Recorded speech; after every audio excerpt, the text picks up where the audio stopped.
Have you ever felt like your entire world flipped upside down in an instant? One moment, you're living in what feels like a stable, loving family, and the next, you're staring down a truth so shocking it leaves you questioning everything. That's exactly what happened to me when I discovered my father. The man I looked up to, trusted, and admired, had been living a double life. Yeah, you heard that right. A double life. First, I couldn't believe it. The signs were subtle, easily dismissible. Late nights, vague answers, little things you'd never think twice about. But those tiny cracks grew into gaping holes, and before I knew it, I was uncovering secrets that shattered the picture-perfect image of my family. The man I thought I knew wasn't just my dad. He was someone else entirely. And let me tell you, the emotional discovery of his hidden identity and betrayal was nothing short of devastating. But here's the thing. This isn't just a story about lies and deception. It's about uncovering the truth, navigating the wreckage, and finding a way to rebuild. Not just my trust in others, but my trust in myself. If you've ever faced unexpected truths, dealt with family drama, or struggled to overcome betrayal, then this story will hit home. Because at the heart of it all, it's about resilience, self-discovery, and the fight to move forward when everything feels like it's falling apart. So stick around. I'll take you through every twist and turn, from the first moments of doubt to the shocking revelation that changed everything. And along the way, I'll share what I learned about family, forgiveness, and finding strength in the most unexpected places. Before we dive in, make sure to like this video and hit that subscribe button so you don't miss stories like this. And hey, let me know in the comments. Have you ever uncovered a secret that changed your life? I'd love to hear your thoughts. Growing up, I thought my family was like one of those picture-perfect ones you see in movies. My dad was the kind of man everyone admired. Strong, reliable, a little strict but with a big heart. He had this charisma that could light up a room, and people gravitated toward him. My mom? She was the glue that held everything together, always cheerful and supportive, the embodiment of love and warmth. And me? Well, I thought I was lucky, part of this unshakable unit. Life was predictable in the best way. Weekend barbecues in the backyard, my dad cheering too loudly at my soccer games, and those late-night talks with my mom when I couldn't sleep. There was nothing to hint at the chaos waiting around the corner. To me, my dad was my hero. He worked tirelessly, sometimes traveling for days, but he always came back with stories that made us laugh and souvenirs from the road. It all felt so normal, so safe. But isn't it funny how the tiniest cracks can shatter the biggest illusions? My moment came on a random Thursday night. I remember it so vividly. It was one of those evenings where everything feels mundane until it doesn't. My dad's phone buzzed on the kitchen counter, and he wasn't around to grab it. Harmless, right? Normally, I wouldn't have even noticed, but this time was different. The name on the screen wasn't familiar. It wasn't work-related or a friend of the family. My gut told me to look away, but curiosity got the better of me. That single glance started a chain reaction I couldn't stop. The message, innocuous at first glance. Looking forward to seeing you this weekend. Love, C. But who was C? And why were they signing off with love? My stomach nodded. I told myself it was probably nothing, maybe a coworker being overly friendly. Still, the unease lingered. I tried to shake it off, but that night, as I lay in bed, my mind wouldn't let go of the thought. My dad had always been so open. So why did this feel like a secret? I didn't want to believe it, yet something in me knew this wasn't just paranoia. It was the beginning of an unraveling I never saw coming. Looking back, I can't pinpoint what was worse. The sudden weight of suspicion or the guilt of doubting someone I loved so much. I'd never thought of my dad as someone capable of keeping secrets. But the more I replayed that moment, the more I realized how little things didn't quite add up. His frequent work trips, the late-night phone calls he used to take outside, even his tendency to dodge questions about certain aspects of his day, they all seemed so innocuous at the time. Now, they felt like puzzle pieces I hadn't known I was missing. It wasn't until later that I realized this was just the tip of the iceberg. I didn't know it yet, but I was about to stumble headfirst into a web of family secrets and lies that would change everything I thought I knew about my father and myself. After that Thursday night, I couldn't shake the feeling that something was off. It wasn't like I went looking for more clues right away, at least not consciously. But once doubt creeps into your mind, it's like it plants roots, growing in every quiet moment. My dad still seemed like the same man. Loving, attentive, a little overworked, but now I noticed things I'd never paid attention to before. For example, his frequent business trips suddenly seemed too frequent. He had always traveled a lot for work, or so I thought, but now I started keeping track. I noticed patterns. The same weekends every month, vague explanations about where he was going, and that phone always buzzing, always guarded. He wasn't secretive in an obvious way, but it was enough to make me wonder. And those moments when he'd come back tired, distracted, and a little distant, they started to feel like more than just exhaustion. One day, I caught him coming home later than usual. He smelled different. Not bad, just different. Like a cologne I didn't recognize. I laughed it off at first, teasing him about trying something new, but his response was oddly defensive. It was a gift from a client, he said, his tone a little too sharp. It was such a small moment, but it stuck with me. That was the first time I felt like my dad wasn't telling the whole truth. And then there was his behavior with his phone. My dad was never one to cling to technology. He'd leave his phone lying around or forget it altogether. Typical dad behavior, right? But now he always seemed to have it within reach. If it buzzed while we were talking, he'd casually glance at it but never open the messages. Once, I even saw him decline a call mid-conversation, claiming it was just work. That might have been believable if he hadn't looked so uncomfortable afterward. What really got to me, though, was how these little things started to add up. His excuses for missing family dinners felt rehearsed. He'd be extra attentive to my mom on random occasions, showering her with compliments or surprising her with flowers. First, I thought he was just being sweet, but after a while it felt calculated, like he was trying to distract us, or maybe himself. The hardest part was the internal tug-of-war. On one hand, this was my dad, the man I'd trusted my entire life. He couldn't possibly be hiding something so big, right? But on the other hand, the signs were becoming harder to ignore. It was like trying to convince myself that a storm wasn't coming when I could see the clouds rolling in. I wanted to believe him, to trust the man I'd always looked up to. But trust has a funny way of slipping away when doubt takes its place. I tried to talk myself out of it. You're overthinking, I tell myself. He's just busy with work. Everyone has their quirks. But the more I noticed, the more my instincts screamed that something wasn't right. I'd catch myself watching him during dinner, searching his face for clues. Was he really tired? Or was it guilt weighing him down? Was that smile genuine? Or was it hiding something darker? One evening, I decided to test the waters.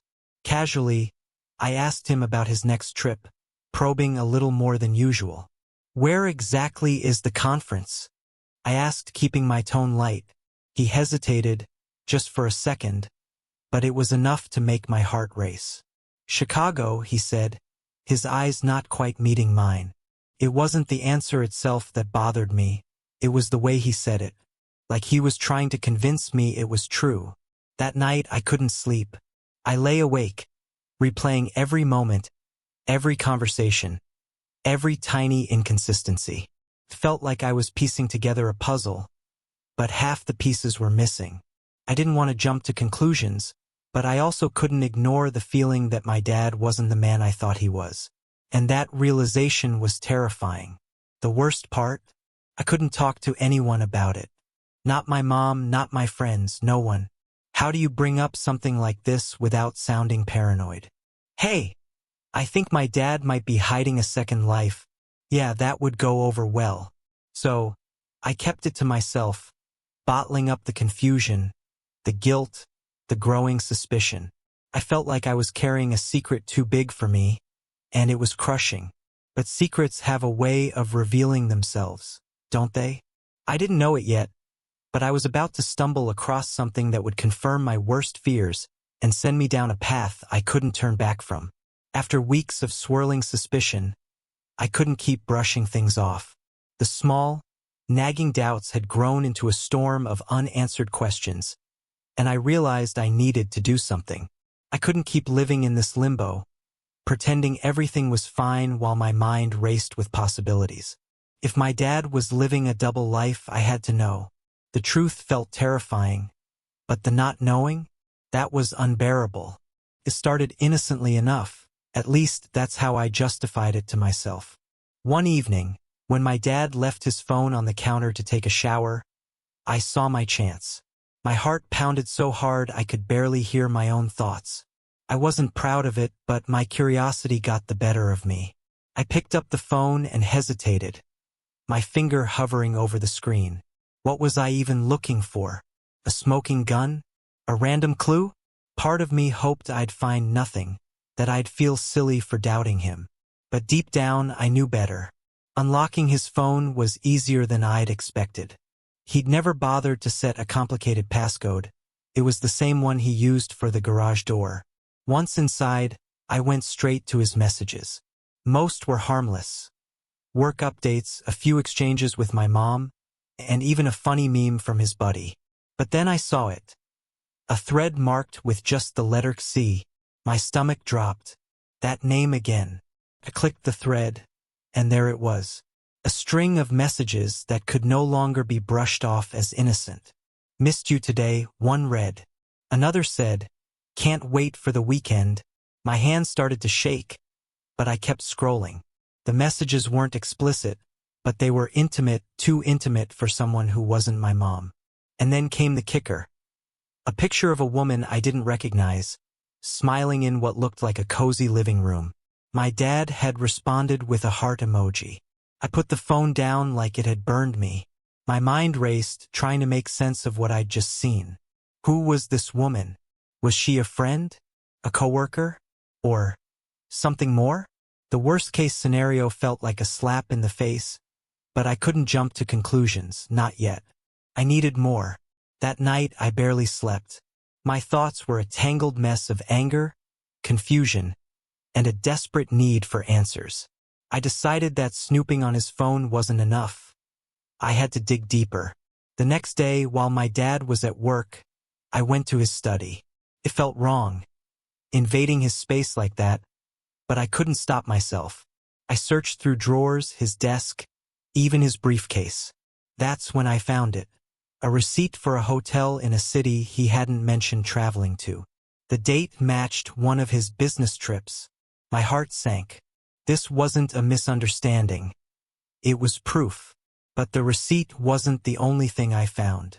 Tucked away in the corner of his desk was an envelope filled with photographs. Most were of the same woman from the text messages, often standing beside my dad. In one, they were laughing together at what looked like a park. In another, they were at a dinner table with two kids I'd never seen before. I felt like the air had been knocked out of me. Was this his other family? I didn't know whether to cry, scream, or confront him right then and there. Instead, I sat on the floor of his study, staring at those pictures, feeling like my entire world had flipped upside down. The man I thought I knew, the father I trusted, was living a life I knew nothing about. I wanted to march into the kitchen and demand answers, but something held me back. What if I wasn't ready to hear the truth? Over the next few days, I became consumed by my investigation. I started paying closer attention to everything, his phone calls, his emails, even his social media. I noticed he had a second Facebook account under a slightly altered version of his name. It was private, but the profile picture was unmistakable. Him, the same woman, and those two kids. The caption read, "Family time is the best time." I stared at the screen, my chest tightening with anger and disbelief. How could he have kept something like this from us? For me, I didn't stop there. I used his email to recover the password for that account. Something I knew was crossing a line, but at this point, lines didn't matter. Once I got in, the reality hit even harder. There were hundreds of posts, pictures, and comments detailing a life he'd been living parallel to ours. Family vacations, birthdays, even holidays spent with these strangers who weren't strangers to him. It wasn't just a fling or a temporary mistake. This was a full-blown second life, complete with a hidden identity and an entirely separate family dynamic. Every new piece of evidence felt like a punch to the gut. My dad wasn't just keeping secrets, he was living a lie. And with every lie I uncovered, I felt further away from the man I thought he was. My mind kept racing with questions. Did my mom know? Did she suspect anything? And what about this other woman? Did she know about us? Or was she just as much in the dark as we were? By the end of that week, I was a wreck. I couldn't focus on anything: school, friends, even simple conversations with my mom. Every time I looked at her, I felt this crushing weight of guilt. Should I tell her what I'd found? Would she even believe me? Or worse, what if she already knew and had chosen to ignore it? The thought made my stomach churn. I started avoiding my dad altogether. Every time he walked into the room, I felt like I couldn't breathe. How could he act so normal, so loving, while carrying such a massive secret? It was infuriating and heartbreaking all at once. But even as my anger grew, so did my fear. Fear of what would happen if I confronted him. Fear of how it would shatter our family. Fear of losing the man I'd always looked up to. Deep down, I knew I couldn't keep this to myself forever. The truth was out there, staring me in the face, and it demanded to be acknowledged. But the thought of confronting him felt like standing at the edge of a cliff, unsure of what lay below. I didn't know it yet, but the moment I chose to confront him would mark the beginning of a new chapter. One filled with emotional turmoil, family drama, and the kind of shocking revelations that change your life forever. The moment I decided to confront my dad felt like stepping into a storm I wasn't prepared for. Every instinct told me to wait, to think it through, but the weight of everything I had uncovered was suffocating. I couldn't keep pretending. That night, after dinner, I asked him to sit down in the living room. My heart pounded as I closed the door behind us, trying to summon the courage to speak. First, I just stared at him. He looked so calm, so normal. It was hard to reconcile this image of my dad, the man who had taught me to ride a bike, who cheered at my school plays, with the one in those pictures. Finally, I said it. Dad? Who is she? His confusion was genuine, at least for a second. Then I saw it, the flicker of recognition in his eyes. He knew exactly what I was talking about. What do you mean? He asked, his voice steady but cautious. I pulled out my phone, scrolling to the picture I had saved from his secret Facebook account. I turned the screen toward him. Her. And them, I said, my voice cracking. The color drained from his face, and he didn't even try to deny it. That silence was louder than any confession could have been. For what felt like an eternity, neither of us said a word. He just stared at the photo, and I stared at him, waiting for something, anything. An apology, an explanation, even a lie. Finally, he sighed and leaned back in his chair, running a hand through his hair. I was going to tell you, he said, his voice barely above a whisper. It's not what you think. I couldn't help but laugh. A sharp, bitter sound that felt foreign even to me. Not what I think. Dad, you have another family. How is that not exactly what it looks like? My voice was rising now, the anger bubbling to the surface. He flinched but didn't argue. Instead, he started talking, slowly, carefully, like he was afraid I might shatter if he said the wrong thing. He told me about the woman, Caroline, and how they had met years ago during one of his business trips. At first, it had been casual, just two people connecting during a difficult time in his life. But somehow it had turned into more. I didn't plan for this to happen, he said, his eyes pleading with me to understand. I didn't mean to hurt anyone. Hurt anyone? That was the breaking point for me. You didn't mean to hurt anyone? Dad, you lied to us. To Mom. To me. Do you even hear yourself? My voice cracked, and tears I didn't know I was holding back started to fall. He looked away, ashamed, or at least I hoped he was. But the worst part wasn't just that he had cheated or even that he had a second family. It was the depth of the deception. Caroline wasn't just some side relationship.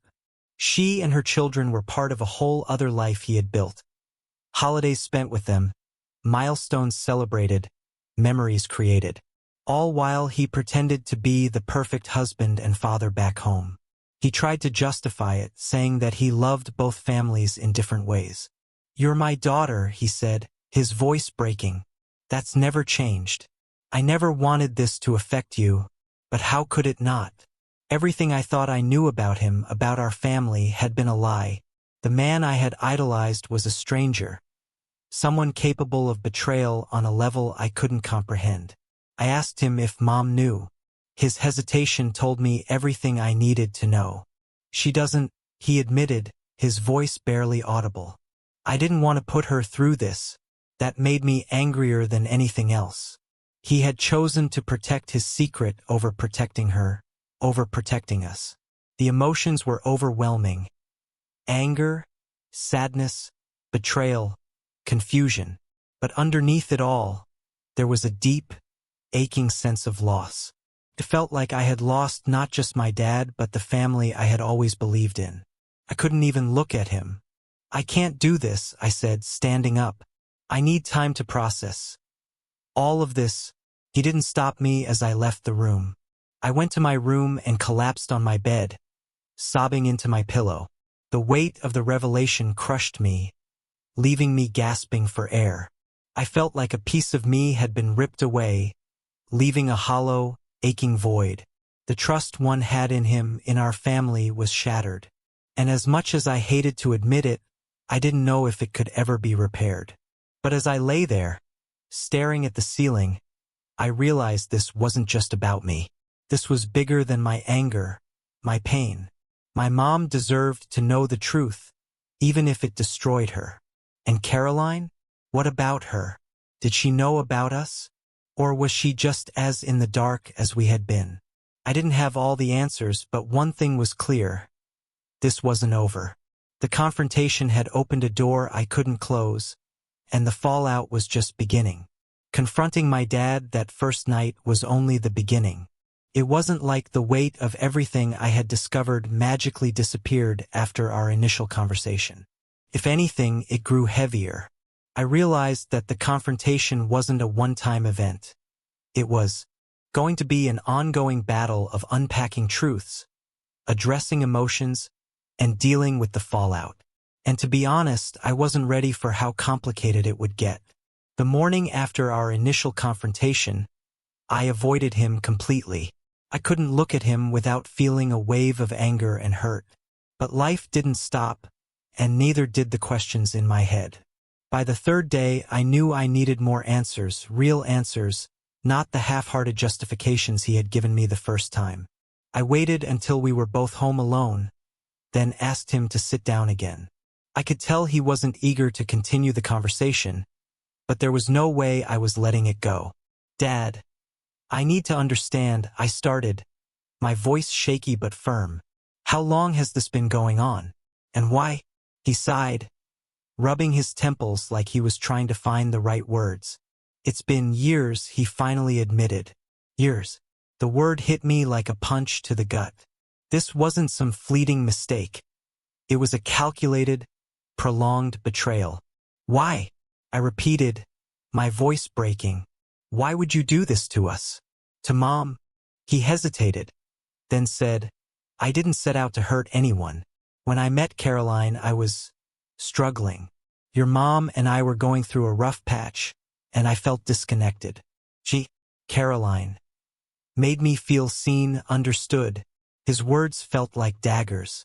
Was he blaming my mom for this? For his lies and deception? I couldn't believe what I was hearing. "So, you decided to build a whole other life?" I asked, my voice dripping with disbelief. "And what about her? Does she even know about us?" He nodded slowly, confirming my worst fears. "She knows," he said. "She knows about you and your mom. But she thinks I ended things with your mom a long time ago. I could hardly process what he was saying. Not only had he lied to us, but he had lied to her too. He had created a web of deceit so tangled that I couldn't see a way out of it. The conversation quickly turned heated. I accused him of being selfish, of putting his own needs above the people who loved him. "Do you even realize what you've done to this family?" I shouted. "You've destroyed everything. How are we supposed to move forward from this?" His response was defensive, almost desperate. "I never wanted this to come out like this," he said. "I've been trying to figure out how to fix it, but there's no easy way." "Fix it?" I repeated, incredulous. "You can't fix this, Dad. You can't undo years of lies. Do you even know what this has done to me? To Mom? Or are you too busy trying to keep both your lives from falling apart?" My words seemed to hit him hard, but instead of apologizing, he tried to explain himself again. "I love you," he said. "That's never changed. And I love your mom too. I made a mistake. A terrible mistake. A mistake." That word infuriated me. This wasn't a mistake, it was a choice. A series of choices that spanned years. Choices that betrayed everything our family stood for. I told him as much, and for the first time, I saw real emotion break through his defenses. His voice cracked as he said, "I know I failed you. I know I've let everyone down. But I'm still your father." Those words hung in the air, heavy and suffocating. He was right, he was still my father. But what did that even mean now? The man sitting in front of me felt like a stranger, someone I couldn't trust. How do you reconcile loving someone who's betrayed you so deeply? I didn't have an answer, and neither did he. As the conversation continued, he tried to shift the focus. "What do you want me to do?" he asked, his voice full of desperation. "Do you want me to leave? To tell your mom? To cut ties with Caroline? Just tell me, and I'll do it." His words felt like a trap, like he was putting the responsibility of fixing his mess on me. "This isn't my decision to make," I said firmly. "You're the one who created this situation. You're the one who has to deal with the consequences." The conversation left both of us emotionally drained. By the time it ended, I was shaking, my mind racing with a mix of anger, sadness, and disbelief. I wanted to hate him, but I couldn't. He was my dad, and as much as I resented him, I still loved him. That was the hardest part, trying to hold onto that love while grappling with the betrayal. But the hardest conversation was still ahead. My mom had no idea what was happening behind the scenes, and I couldn't keep this from her forever. I knew I had to tell her the truth, even if it destroyed her. And deep down, I knew that once I did, nothing would ever be the same again. Telling my mom the truth about my dad's double life was, without a doubt, the hardest thing I've ever done. I agonized over it for days, questioning whether it was even my place to tell her. Would it break her? Would it tear our family apart completely? But every time I looked at her, so cheerful, so trusting, I felt a pang of guilt so sharp it was almost physical. She deserved to know, even if it shattered everything. It was a Sunday morning when I finally did it. My mom was in the kitchen, humming to herself as she made pancakes, blissfully unaware of the emotional tsunami headed her way. I sat at the table, my hands trembling as I tried to find the words. "Mom," I started, my voice barely above a whisper. She turned to me, her face lighting up with that familiar warmth. "What's wrong, sweetheart?" That was all it took for the tears to start. "It's about Dad," I said, my throat tightening. "There's something you need to know." As I told her everything, about the texts, the pictures, the second family, her expression shifted from confusion to disbelief, and finally to heartbreak. Her hands trembled as she gripped the edge of the counter, her eyes welling up with tears she refused to let fall. "Are you sure?" she asked, her voice barely audible. I nodded, sliding my phone across the table to show her the evidence. She stared at the screen for what felt like an eternity before finally sitting down, her face pale and emotionless. For a while, neither of us said anything. The silence was deafening, broken only by the sound of the pancakes burning on the stove. Finally, she spoke, her voice trembling with a mix of anger and devastation. "How long have you known?" she asked. The guilt in her eyes cut me deeper than any words could. "A few weeks," I admitted. "I didn't know how to tell you." She nodded slowly, as if processing not just my words, but the betrayal that had unraveled her entire world. When my dad came home that evening, the confrontation was immediate and explosive. My mom didn't hold back. She showed him the pictures, the messages, and demanded answers. He didn't deny any of it. How could he? The evidence was irrefutable, but his attempts to explain, to justify his actions, only made things worse. "I didn't want to hurt you," he kept saying, like a broken record, but my mom wasn't having it. "You didn't want to hurt me?" she snapped. "Then why lie? Why live a double life for years and pretend everything was fine?" The argument escalated quickly, turning into a shouting match that echoed through the house. My dad begged for forgiveness, but my mom was too hurt, too angry to even consider it. She accused him of tearing our family apart, of betraying not just her but me as well. At one point, she turned to me, her eyes filled with tears. "Did you know about this?" she asked, her voice cracking. I nodded, ashamed. "I found out recently," I said. "I didn't know how to tell you." That was the moment I realized the betrayal wasn't just between my parents. It was a ripple effect that affected all of us. My mom felt betrayed by my dad, but she also felt betrayed by me for not telling her sooner. And I felt like I was drowning in the aftermath of secrets that weren't even mine to keep. The days that followed were a blur of tears, anger, and uncomfortable silences. My mom couldn't even look at my dad, let alone speak to him. He moved into the guest room, but the tension in the house was unbearable. Every time they crossed paths, the air crackled with unspoken words and raw emotion. I tried to stay out of it, but it was impossible. I was caught in the middle, torn between loyalty to my mom and the complicated love I still felt for my dad. Extended family got involved soon enough. My mom confided in her sister, who immediately took her side. My aunt called my dad a monster, saying she always knew something was off about him. I couldn't help but feel defensive, even though I knew my dad had made unforgivable choices. Meanwhile, my grandparents were devastated. They'd always seen my parents as the perfect couple, the anchors of our family. Now, they didn't know what to believe. What shocked me most, though, was the impact on me. I hadn't expected to feel so lost, so completely unmoored. My parents' marriage had been the foundation of my sense of stability, and now that foundation was crumbling. I started questioning everything.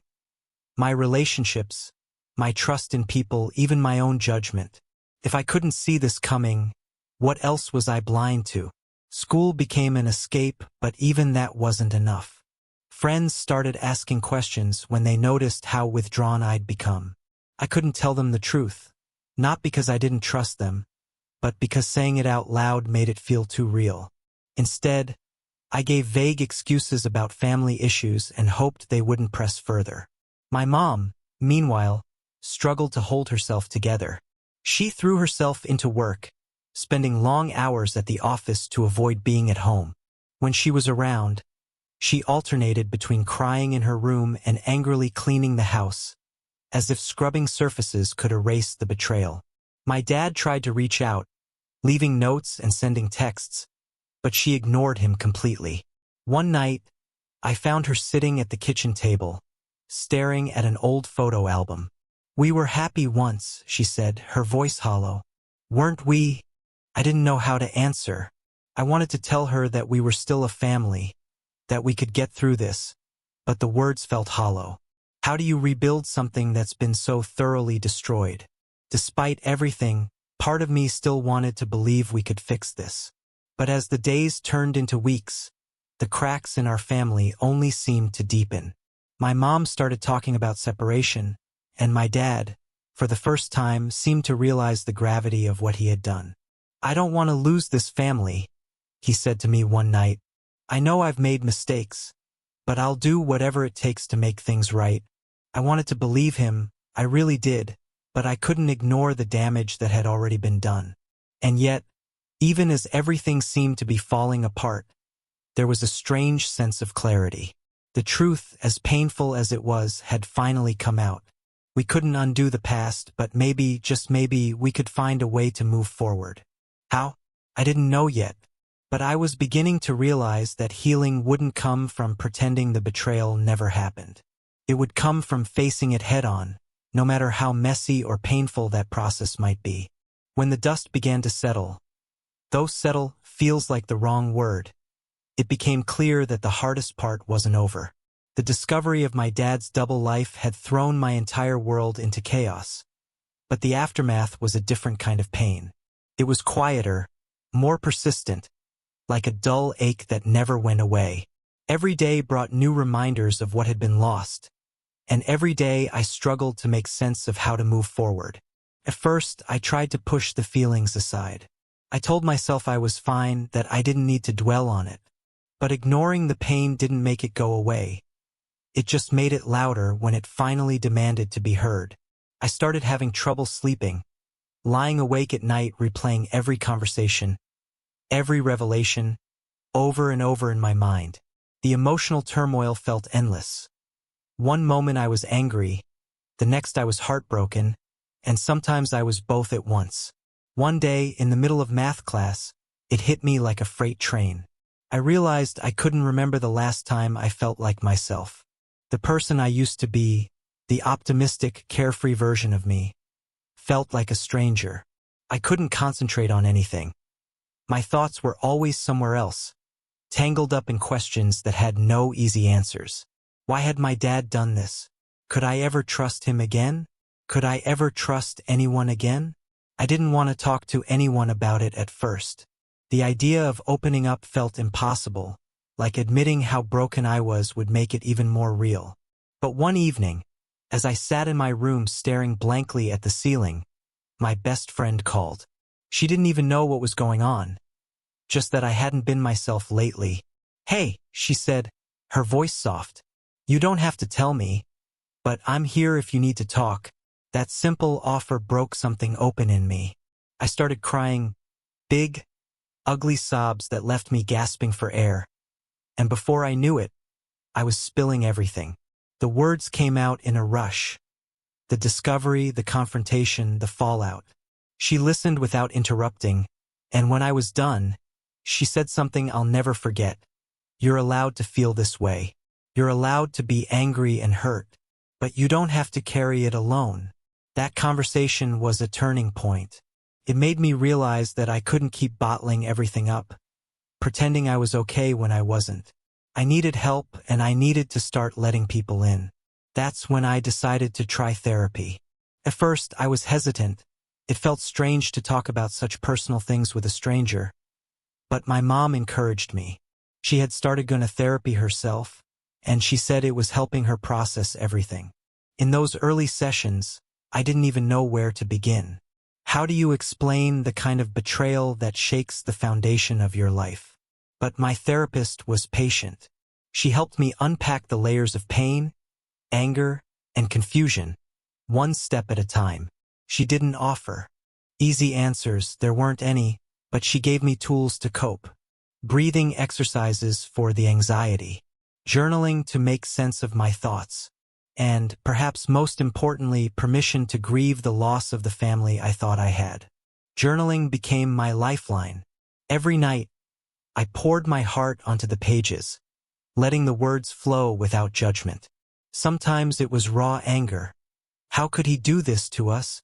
Other times, it was sadness. I missed the dad I thought I knew, and occasionally it was hope. Maybe we'll get through this somehow. Seeing my thoughts on paper made them feel less overwhelming, less all-consuming. I also leaned on my mom more than I ever had before. We were both going through our own versions of the same pain, and while it wasn't easy to talk about, it brought us closer in a way I hadn't expected.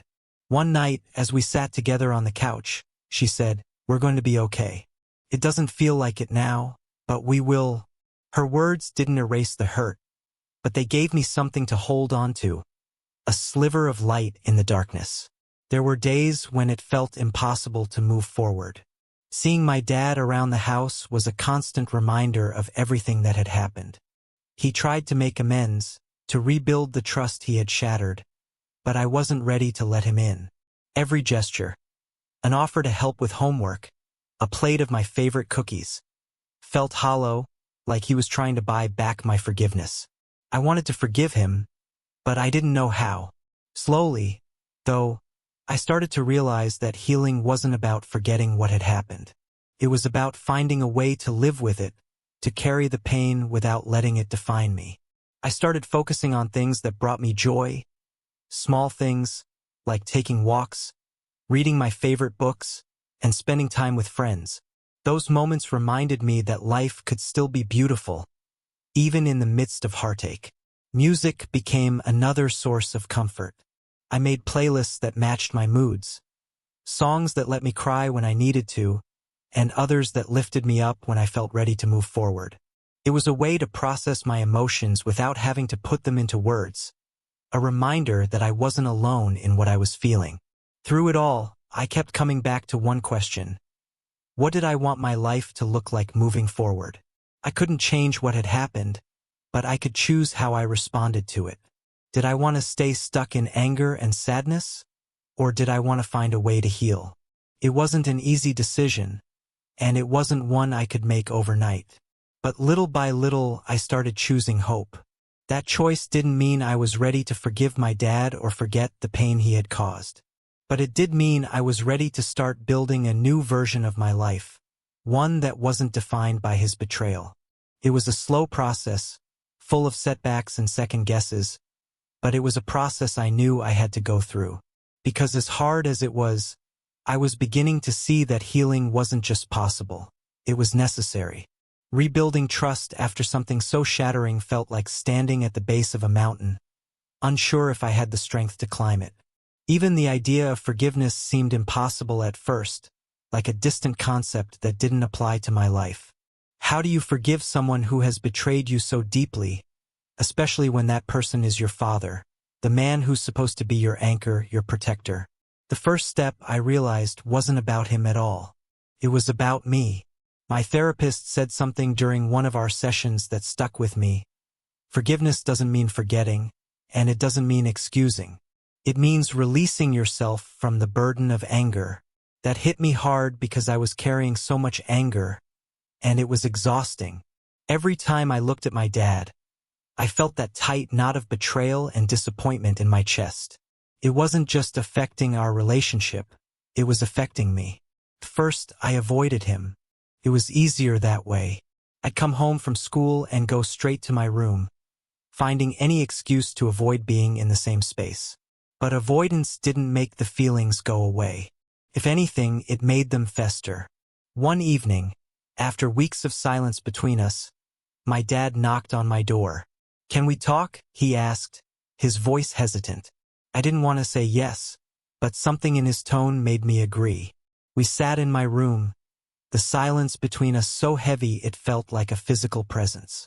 Finally, he spoke. "I know I can't undo what I've done," he said, "but I want to try to make things right.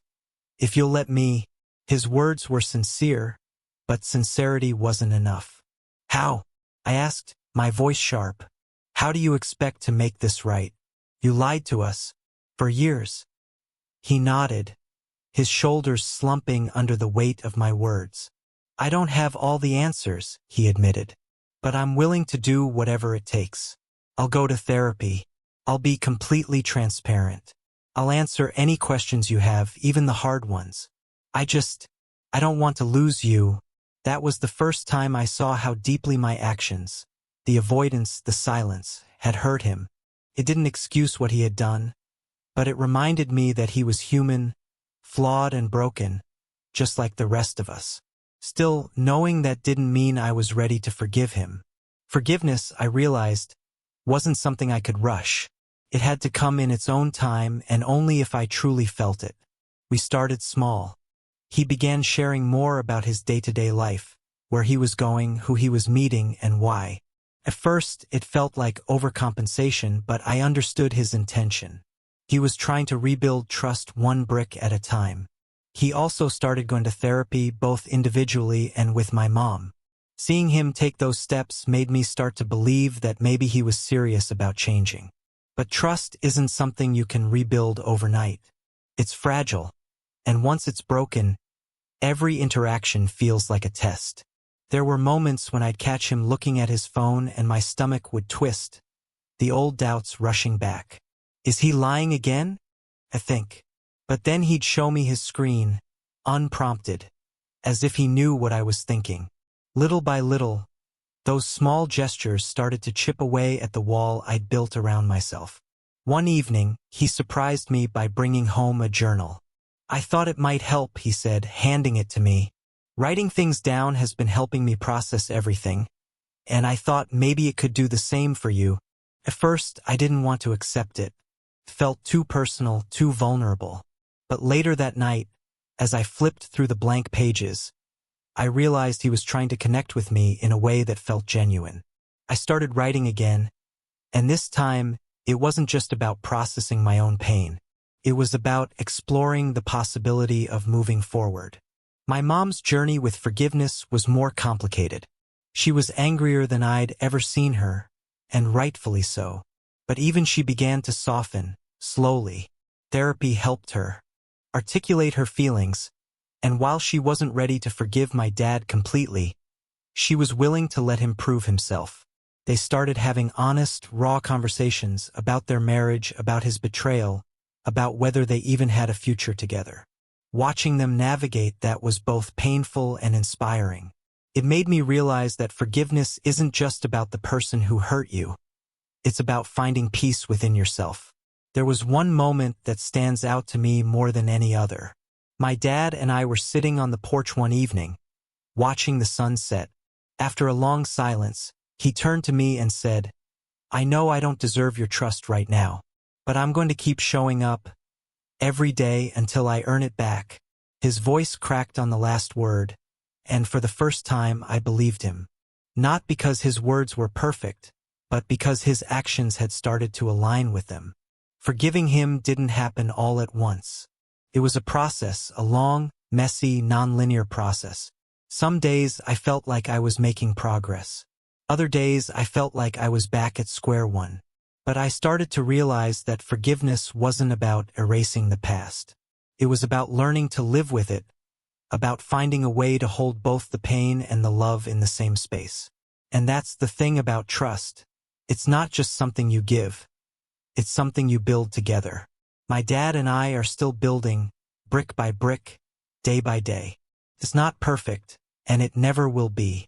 But for the first time in a long time, I feel like we're moving in the right direction. Looking back on everything, it's strange to think about how much has changed. My life was split in two, before the discovery of my dad's double life and after. The before was simpler, filled with the naive belief that trust was unbreakable, and that the people you love could never hurt you. The after was messy, painful, and filled with emotional discovery. But it also came with lessons I never expected to learn. The first and perhaps most important lesson was this: people are complicated. My dad wasn't just the man who betrayed our family. He was also the man who had loved and cared for us for years. Reconciling those two sides of him wasn't easy, but it taught me that humans are inherently flawed. No one is entirely good or bad. We're all a mix of choices, some noble and some selfish. That realization didn't excuse his actions, but it helped me understand them, which was a crucial step toward healing. I also learned that trust isn't something you give blindly. It's something that must be earned and nurtured. Growing up, I took trust for granted, especially in my relationships. My dad's lies shattered that illusion, forcing me to reevaluate what trust really means. I realized that trust isn't about expecting perfection from others. It's about being open and vulnerable while knowing that people might let you down. And when they do, it's about deciding whether they're worth rebuilding that trust with. Another key lesson was about self-discovery. The betrayal forced me to look inward, to examine my own reactions, my boundaries, and my values. Who was I without the image of the perfect family? What did I stand for, And what did I want to carry forward from this experience? These were questions I hadn't asked myself before, and finding the answers helped me grow in ways I didn't know I needed. One of the hardest lessons was about resilience. At my lowest points, I felt like I'd never recover from the shock and pain. But over time, I realized that healing isn't about erasing the scars. It's about learning to live with them. Every step forward, no matter how small, was proof of my strength. I found that even in the darkest moments, there's a flicker of light if you're willing to look for it. This experience also taught me the power of emotional healing. It's not just about forgiving others. It's about forgiving yourself for the ways you cope, for the mistakes you make while trying to navigate the chaos. I had moments of anger where I said things I didn't mean, moments of avoidance where I shut people out, and moments of doubt where I questioned everything. Learning to forgive myself for those moments was just as important as forgiving my dad. One surprising lesson was about empathy. As much as I struggled with anger toward my dad, I also started to see his humanity. He wasn't some villain plotting to hurt us. He was a flawed man who made terrible choices. That didn't mean I excused his actions, but it did mean I could see him as more than just the mistakes he made. And that empathy extended beyond him, to my mom, to myself, and even to the people in his other life who were also victims of his lies. Family dynamics were another big takeaway. The fallout revealed how fragile and complex family relationships can be, but it also showed me their strength. Despite the cracks and the pain, my family found ways to hold on to each other. We weren't the same as before, maybe we never would be, but we were learning how to be a new kind of family. One that was imperfect, yes, but also honest and, in its own way, resilient. This journey also made me realize the importance of communication. So much of the pain could have been avoided if we had been more open with each other from the start. Now, I'm more intentional about speaking my truth, even when it's uncomfortable. I've learned that honesty, though sometimes painful, is the foundation of meaningful relationships. Finally, this experience taught me the value of hope. There were times when it felt like the pain would never end, when I thought our family would never recover. But slowly, piece by piece, we started to heal. That process wasn't linear. There were setbacks and moments of doubt, but we kept moving forward. And in doing so, I learned that even when life feels broken beyond repair, there's always a way to rebuild. It might not look like what you had before, but it can still be beautiful. Now, when I look back, I don't just see the pain, I see the growth. I see a version of myself that's stronger, wiser, and more compassionate than I was before. And while I wouldn't wish this experience on anyone, I can say with certainty that it shaped me into the person I am today. So, what did I learn from all this? That life is messy and people are flawed, but love, trust, and resilience are what carry us through. And most importantly, I learned that healing isn't about finding a way back to what was. It's about finding a way forward to what can be. As I stand here now, looking back on everything that's happened, I can finally see the journey for what it was. A painful but necessary path toward a new reality. Life doesn't always unfold the way we expect, and sometimes the people we trust most are the ones who teach us the hardest lessons. My dad's betrayal didn't just change my relationship with him, it changed me, reshaped how I see the world and my place in it. Our family isn't the same, and it probably never will be. But that doesn't mean it's completely broken. Over time, we've started to rebuild piece by piece. My mom and I have grown closer through this, finding strength in each other that we didn't know we had. My dad? He's still working to earn back our trust. It's a long, ongoing process, but for the first time, I see real effort. He's not perfect, none of us are, but he's trying, and that counts for something. One of the biggest shifts has been learning to let go of the version of our family that I thought was real. That perfect picture I clung to, it wasn't reality, and holding on to it only made the loss harder to bear. Now, I'm learning to embrace the messy, imperfect version of what we have. It's not what I wanted, but it's honest, and there's a strange kind of beauty in that. This experience has also taught me to find gratitude in unexpected places. No, I wouldn't have chosen this path, but I'm grateful for the growth it brought. I've learned to set boundaries, to value open communication, and to prioritize my emotional well-being. I've learned that healing isn't linear. It's a winding road with setbacks and breakthroughs, and that's okay. Every step, no matter how small, is progress. And through it all, I've learned to hold on to hope. Hope that relationships can heal, even when they're fractured. Hope that trust can be rebuilt, even when it's been shattered. Hope that we're stronger than we think, even when life feels impossible. That hope doesn't erase the pain, but it gives me something to hold on to as I move forward. As I close this chapter, I'm reminded that life is full of unexpected truths. Some painful, some liberating, but all of them necessary for growth. I don't have all the answers, and I'm okay with that. What I do have is a clearer understanding of who I am, what I value, and what I want from my relationships moving forward. And that's more than I ever thought I'd gain from something so heartbreaking. So where am I now? I'm still on the journey, still figuring it all out. But I'm no longer weighed down by the past. I'm choosing to move forward, not because it's easy, but because it's worth it. And if there's one thing I want you to take away from this story, it's this. No matter how broken things feel, there's always a way to rebuild. It might not look like what you had before, but it can still be beautiful. So here's the thing. Life has this way of throwing curveballs at us, shaking everything we thought we knew to the core. And while it's painful, it's also an opportunity. When I found out about my dad's double life, it felt like the ground beneath me disappeared. But through the heartbreak, the lies, and the emotional turmoil, I learned some of the most valuable lessons of my life. Now it's your turn. What will you do with the challenges life throws your way? Will you let them break you, or will you use them to grow?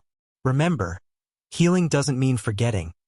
It means learning to live with the scars and finding strength in them. It's about redefining what trust, family, and self-worth mean to you. Here's my question for you. What's one truth you've had to face that changed everything? Share it in the comments. I'd love to hear your story.